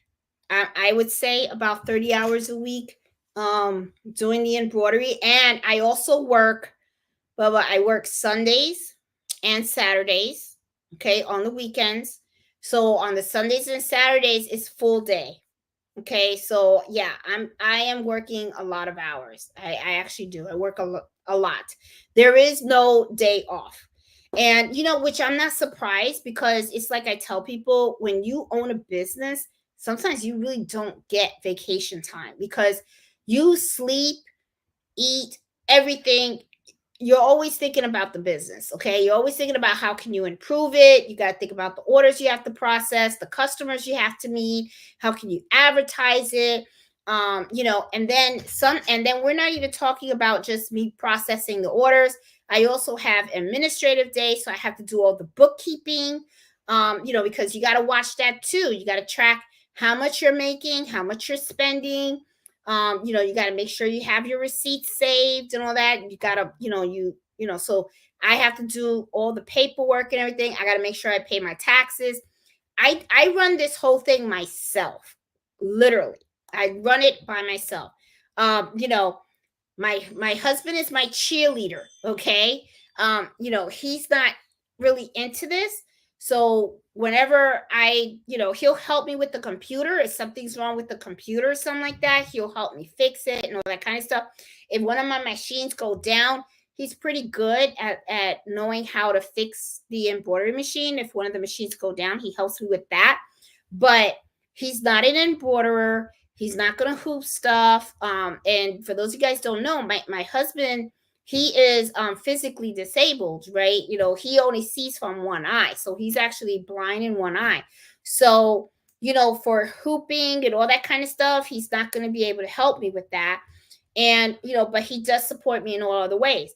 And my son, he works his well, so but he does, to his credit, I mean, every day he always sees me. He's always like, "Hey ma, you got any shipments and stuff like that," when he's heading out, so that he's trying to take stuff off my hands too.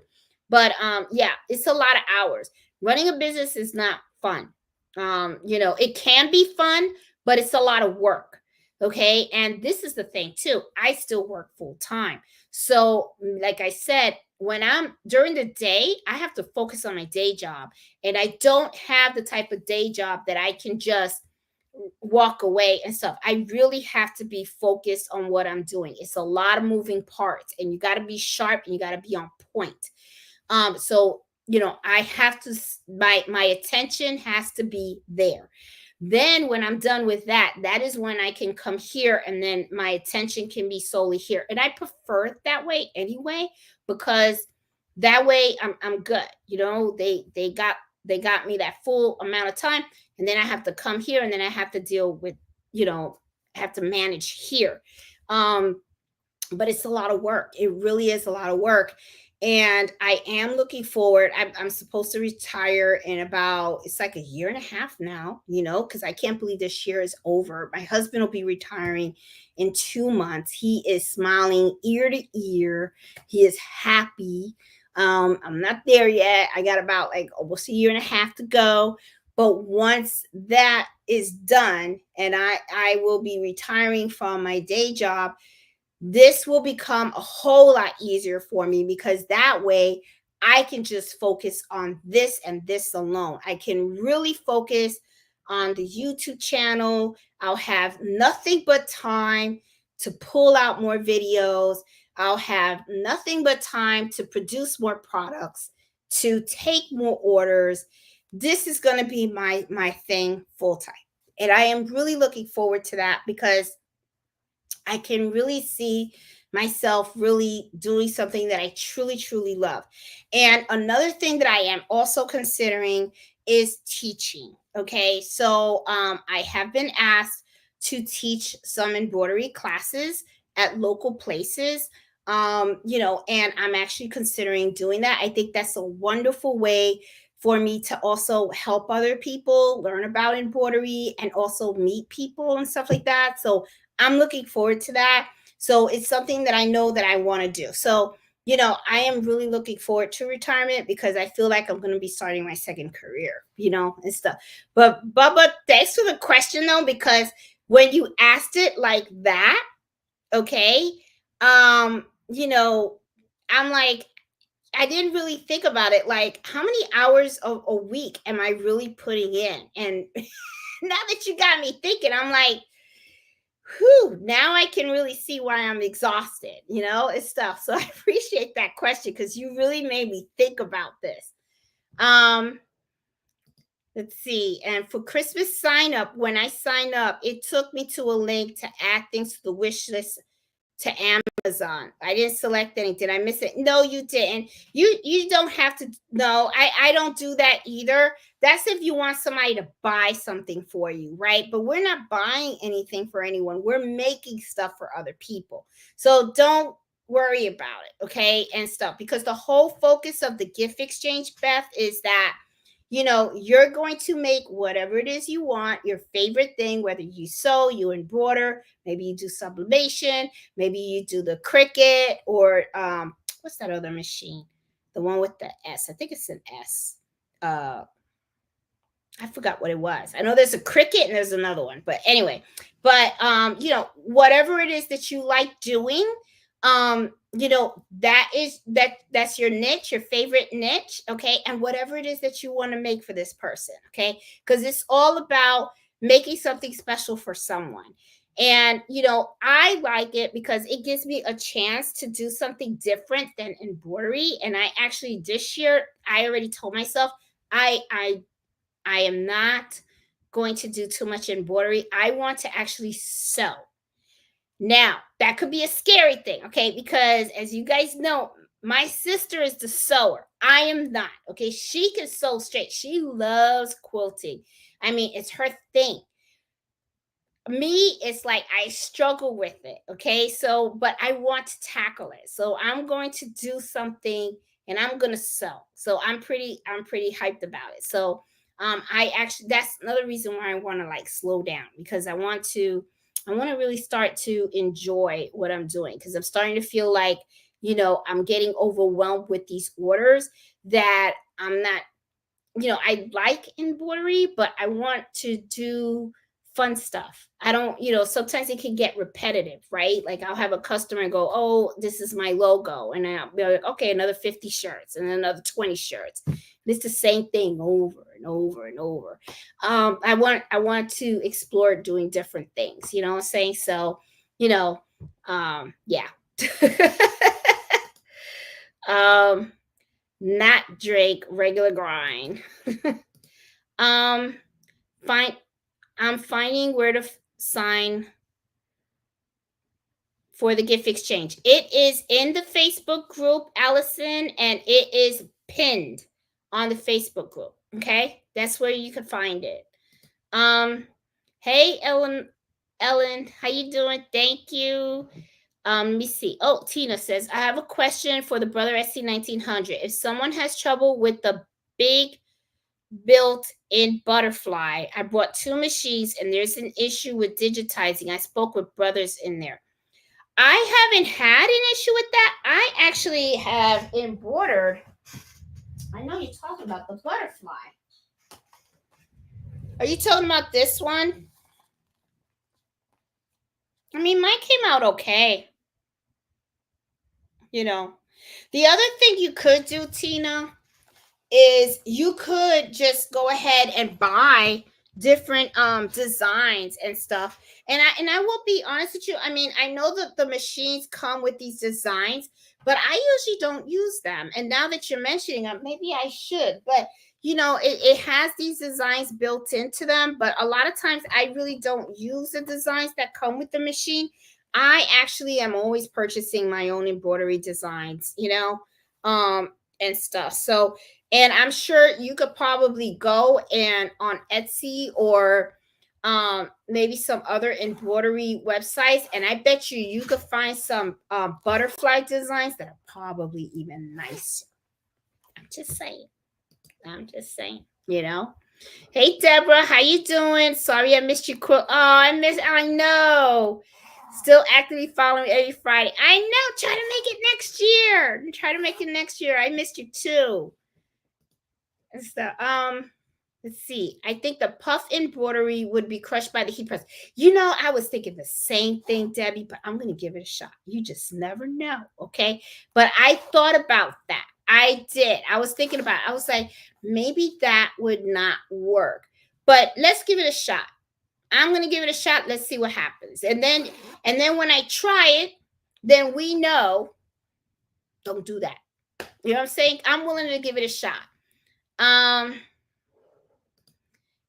Deidre says, I'm not into sublimation bandwagon either. And you know what it is with the sublimation? I'm going to be honest with you guys, because to me, it's unforgiving. It's unforgiving. You really have to practice, and know how to do it. I have experienced ghosting, the smudging, the not the right heat temperature and stuff like that. And I have wasted so many sublimation blanks, and that's why when it came to that, I was just like, it's not my thing. It's just not. And I kind of gave up. It's just, and I have the machine, it's there. And the most I've used it was when I did the embroidery happy hour coffee mugs. That's it. Yeah. But oh well. Didn't know it's an issue because it was the second design that I ever embroidered. Oh, Robin seemed to have embroidered it too. Let's see.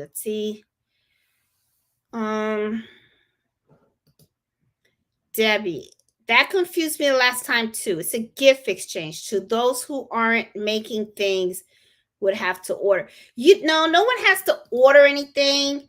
Um, you know, Debbie and Beth, it's just you make it and then you just mail it to the person. You just mail it to the person. Okay. That's all it is. They just, the thing is like that Esther gift exchange, you know, people trying to make money. You know what I'm saying? So of course all these affiliate links and everything get all in there and stuff. Oh, you know, and maybe if you don't have time to make a gift, you could send it, I guess, you know, and stuff. But to me, I prefer that everybody like makes the gift because that's what makes it so special. You know what I mean? That everybody gets their own gift and stuff. Um, let's see.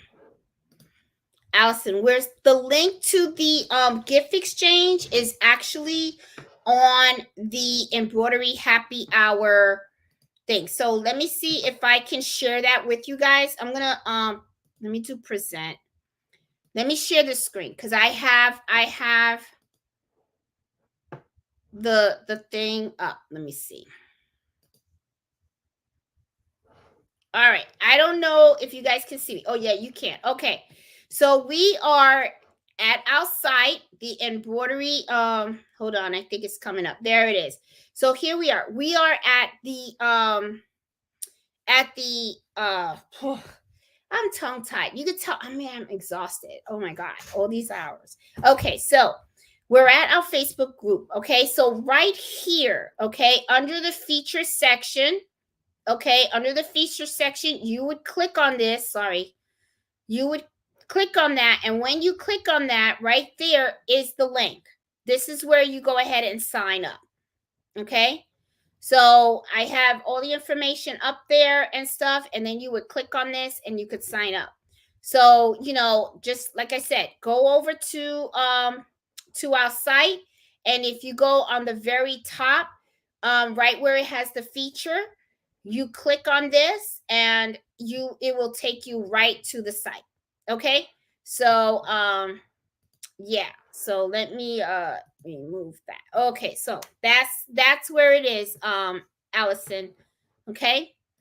Let's see. I gotta run tomorrow's Halloween theme. Purchase the file with the witch spooks. Going to test it out. Hopefully, put them on sleeves of my t-shirt, and hope it works. Oh, that's a cute idea. That's a cute idea. Thanks. Great tip. Ah, you're welcome. You're welcome, Miss Shirley.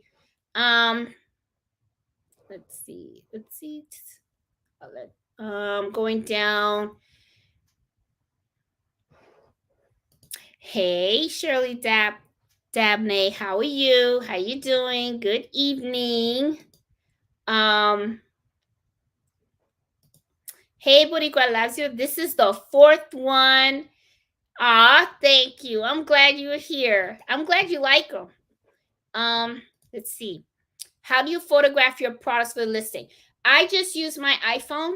That's what I do, Miss Shirley. I did get a light box, but the thing is, the iPhones, let me tell you, they take really good pictures, and you can go and take your picture and you can edit it, and then all you have to do is just increase the lighting and you save it. So there's really like, you know, you could get a light box if you want to, but I'm gonna be honest, I bought one and then I'm like, I barely use it. And it is a pain to just set up, to take one picture and then put it away. I'm like, nope. So usually what I'll do is I will just pick a table that is nice and clean in my home where there's nothing else on it. Put the product on the table, position it however I want it. Take my iPhone, snap the picture, and then edit the picture with the lighting and everything, and then just put it up on Etsy. That's usually how I do it. I just keep it simple. That's all. I'm not the only one. Miss Shaw, tons of pictures on my cell. I don't know, but I don't know how to transfer them to my computer. This is what I do, Marlene. What I do is I text it to myself, and then because I have a Mac, so I usually take the photos and I'll text it to myself, and then it'll come up in my messages, and then from there I grab them and drag them to my computer. That's usually how I do it. Ozzy says he's getting throat blankets to do the family trees for my brothers and sisters. See, that is cool. And if you guys don't know, I did the family tree for my mom. That was a huge, huge hit. Huge hit. My mom loved it. Something that she displays in her house all the time. And that is true. Look at that. You could find some really nice throw blankets at Home Goods for $19.99. Very inexpensive. I'm telling you, very, very inexpensive. They make really good gifts. A lot of the folks that live around me, that's what they do. It's like, a blanket and then $20, and then they come to me and then they're like, can you embroider the name on it? Not a problem. And I'll embroider the name or the initials or whatever they want. And depending on what it is that they want, of course, I charge them accordingly with the, how long it's going to take. If it's just initials, my minimum fee to embroider is $15. I will not turn on that machine for anything less than that. I don't care if it's one letter. Okay. It's $15. I still have to hoop it. I still got to stabilize it. I got to turn on that machine. And, so I charge by time. So it's for every 15 minutes minimum is $15. That's how I charge. So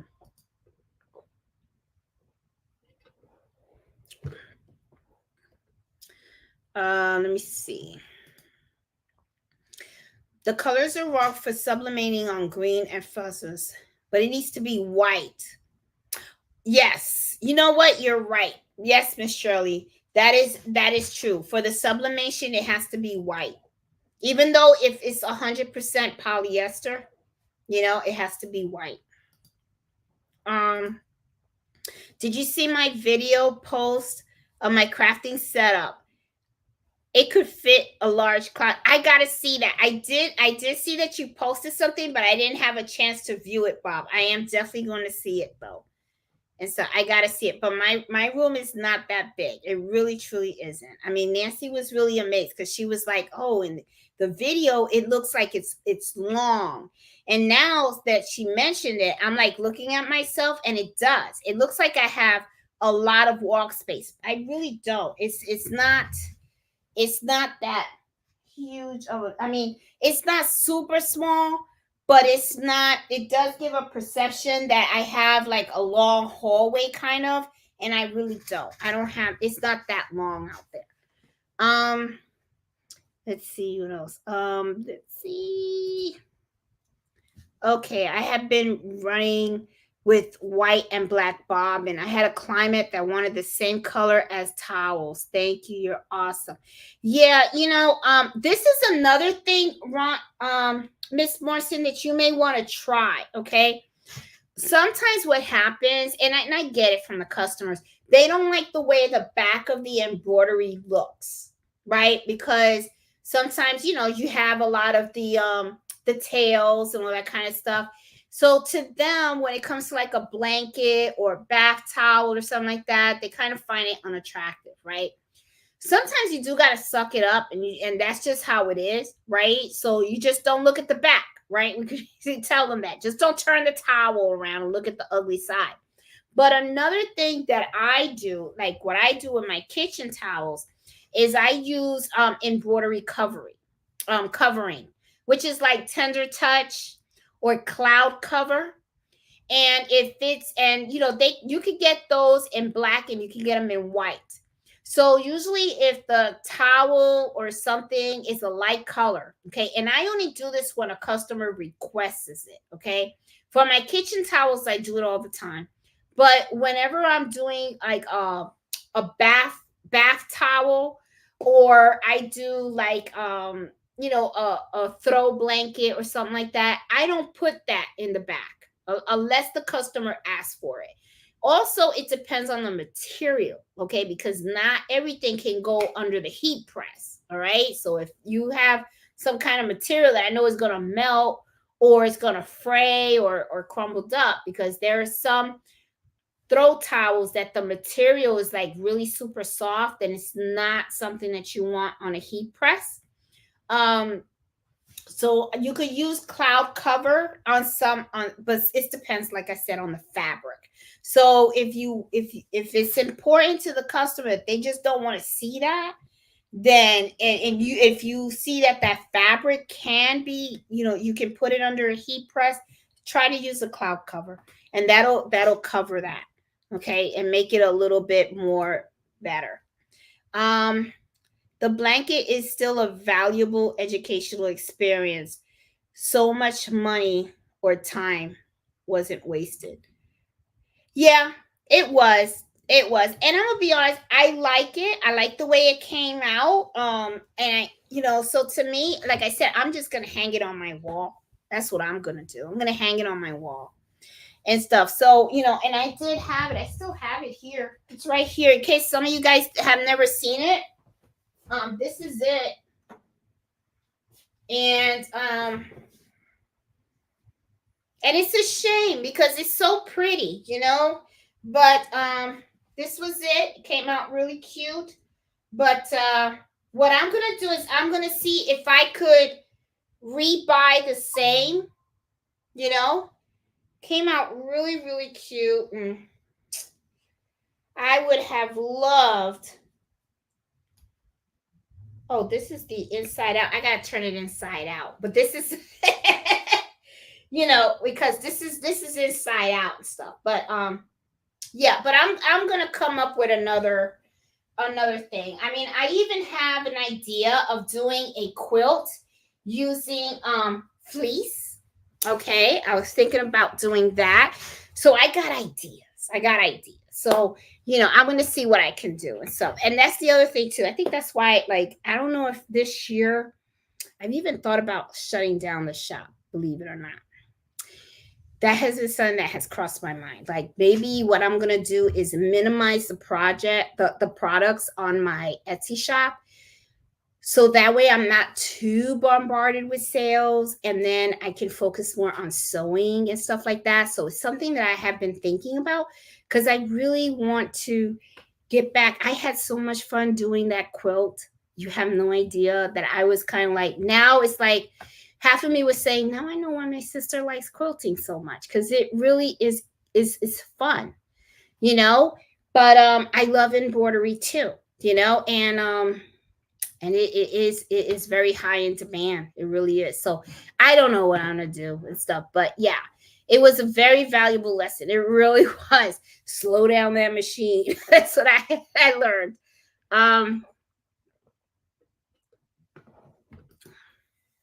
Do you know anyone that works there with an X-ray machine? I don't, and I wish I did. I'm just so afraid of giving it to them and something happens. I really just don't. So I prefer not to even chance it. I really don't. It's I'm like, no. So I just don't want to do it. That's a lot, working full time and then doing embroidery on top is crazy. It is, and I can tell I'm very tired. Same here, 60 hours a week on a daily grain, not drink, and another 20 times. Now you know why you're tired. And you are right. I mean, let me tell you, this is not, and Bubba, I'm going to tell you something. There are times when I have conversations with other people and they're like, oh, that's, you got like this side gig and stuff. That's pretty good. Well, maybe I should do the same thing. But I'm going to tell you something. I tell them right off the bat, this is not for people that are lazy, okay? It really isn't. And you're doing the same thing that I'm doing. So I am sure you know exactly what I'm talking about. You cannot be lazy. I mean, there's no downtime. You wake up, you work, and you work, and you work, and you work until you hit that bed. And it's like, and you have to keep your spirits up. You got to stay happy because I got to meet customers. Okay. So I can't meet customers and be no grouchy. Like, they come to me and knock my door. Hi. And I'll be like, what do you want? I can't do that. Right. So I have to really like, like who? And then sometimes And you know what sometimes I do too while I'm embroidering is like when I start getting like sweaty and I feel really like, ooh, like tired and stuff, I will actually just run to the bathroom and I will actually throw myself in the shower. Like I'll take a nice cold shower to refresh myself and then come right back in here. And then I feel like refreshed and stuff. So what ends up happening, I don't know what you do, but when you work a lot of hours, you have to find a way to keep you going. You got to find a way to keep going and keep going, keep motivated and stuff like that. So to me, it's like I can sometimes start sweating and feel like oof, and I just got to run in there and throw that cold water on myself so that I can feel refreshed. And then sometimes another thing that I'll do is I'll have the machines running, right? And because I have the order running, and what I'll do is I'll go for a walk. I'll leave my house and I'll just go for a walk. I'll take Mellow, I'll put him on a leash, and then I'll just walk around the neighborhood because I know that by the time I get back home, those orders will be done and I'm already a little more relaxed. And then I'll just take them out and then I'll just put the other batch. So you find ways to kind of handle it, and stuff. And it's eventually as time goes on, you do got to get accustomed to it, but you still have to somehow put that break on and say, okay, I'm tired, I need that rest and stuff, which is why when my cousin called me and she was like, hey, I want to spend a week with you end of December. I'm telling you, I was like, oh, that would be like so cool. So what I'm doing is like I'm shutting down the shop and I even put leave at my job and I'm like, I just want to do absolutely nothing. And I told her, I said, I just want to go to wineries and I just want to get like a tray of cheese and some nice red wine, breathe in the fresh air, and just really sit down and just relax and not have to worry about any more embroidery, not have to worry about my day job, not worry about anything. So I am looking forward to that. That's going to be like so super cool. Um Teach Carlito the business and do the books for him and have knowledge of the future. I'm actually thinking about doing that too because but see he's also working because he's trying to save money himself. Because he wants to go, I think he wants to go back to school. He's not too sure. But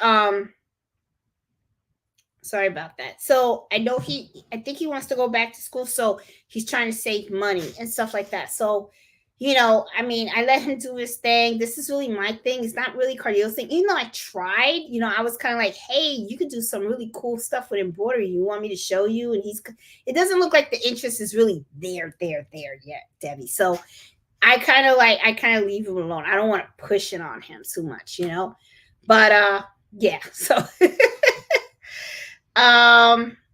let's see. Debbie, you're so inspiring. Take care. Most people have no idea what it takes to start and keep a business. God, oh, thank you. And yeah, it's a lot of work. I'm gonna tell you something. It is a lot of work. That is for sure. I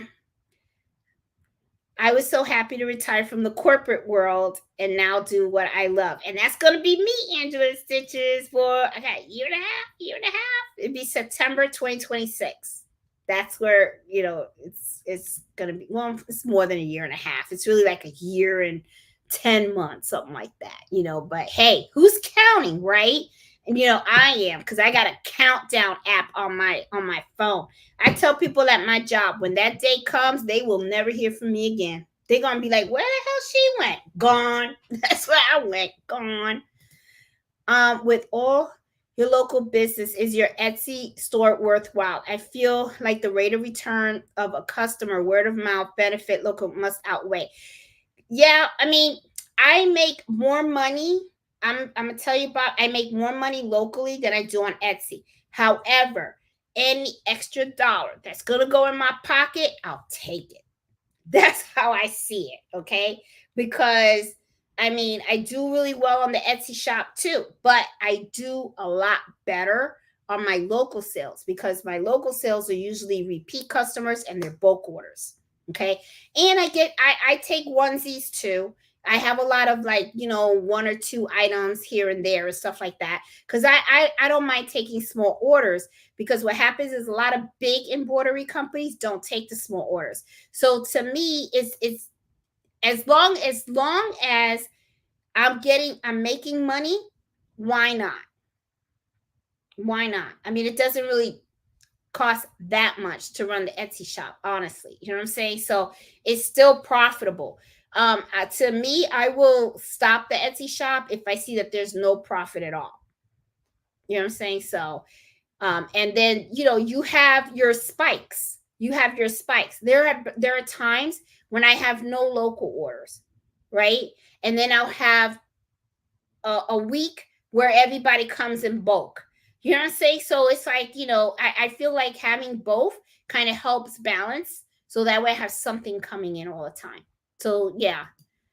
I've pressed foam embroidery. It works, but I'd rather not do it. I used it to. Oh, okay. Well, I'm gonna give it a shot. I'm gonna see how it works and stuff. I'm gonna give it a shot. Let's see.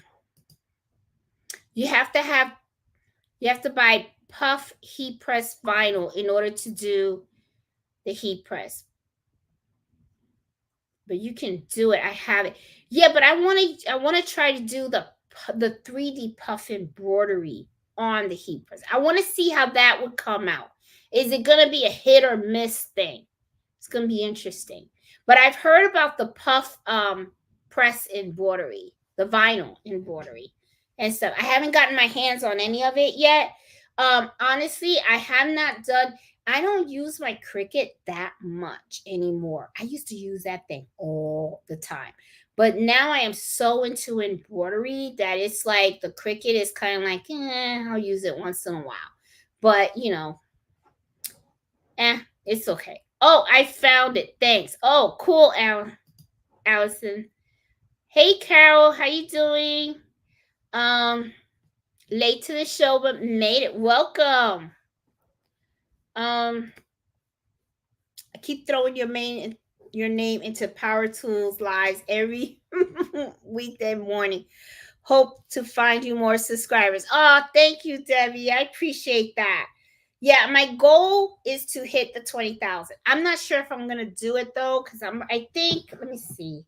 I don't even know where I'm at now. And so I try to like not look at it as often, because I'm like, yeah, I got like 18,817. I'm getting there. I'll eventually get there. But I was hoping to hit the 20 by the end of this year. But maybe I will, maybe I won't. I don't know. We'll see. Hopefully. Thousands of designs. I figured both boys used to have the same issue. Butterfly on each of their machines. Okay, let's see. Okay. What stabilizer do you use on the blankets? With the blankets, I use tearaway. Okay, that's what I do with the blankets. I don't use the cutaway. Because blankets they're washed, but they're not washed that much. Also, the embroidery that I use on blankets are pretty stable, that you really don't need the cutaway and stuff. So I always use tearaway for the blankets. Let's see. Hey Fran, how are you? Let's see, I'm trying to go down. Okay, let's see. Looks like oh, here you go. Hey Laura, how you doing? Hi, I have 2 business. Daytime is in my home daycare, and I work with my embroidery after and on weekends. Same thing, Lori. Yep, same thing.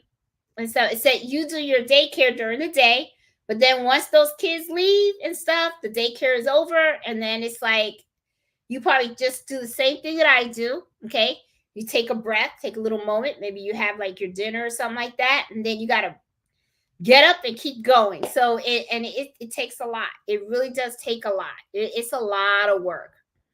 It is. The 3D is what it's made for. I can show you in one of my lives. Yeah, I see the vinyl 3D puff and stuff, but I want to do embroidery 3D puff on the hat heat press. I want to see how that comes out and stuff.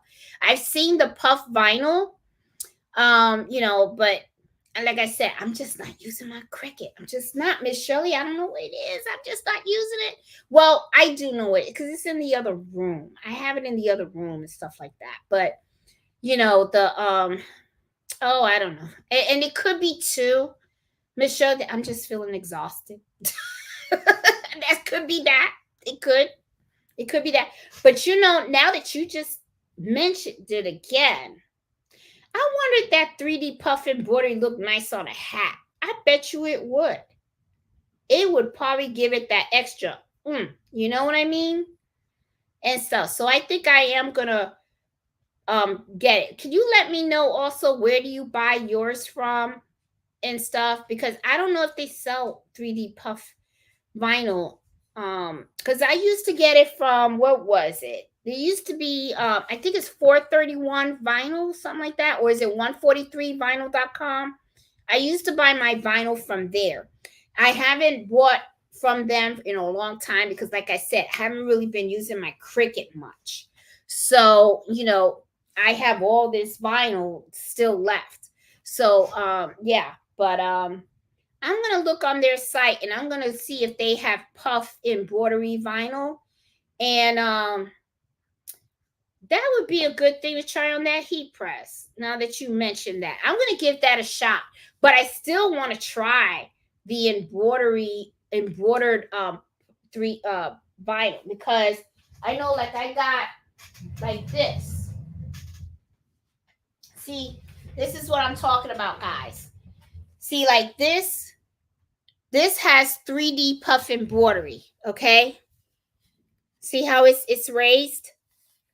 See? So I'm wondering if I could make I'm going to take this patch that I made for Erica and I'm going to put heat and bond behind it. And then I want to press it on a hat using the heat press. And when I do that, I want to see if this still has that extra, bump to it, or does it flatten it out and it doesn't work. You know what I mean? Because I really like this font and stuff like that. So I don't know.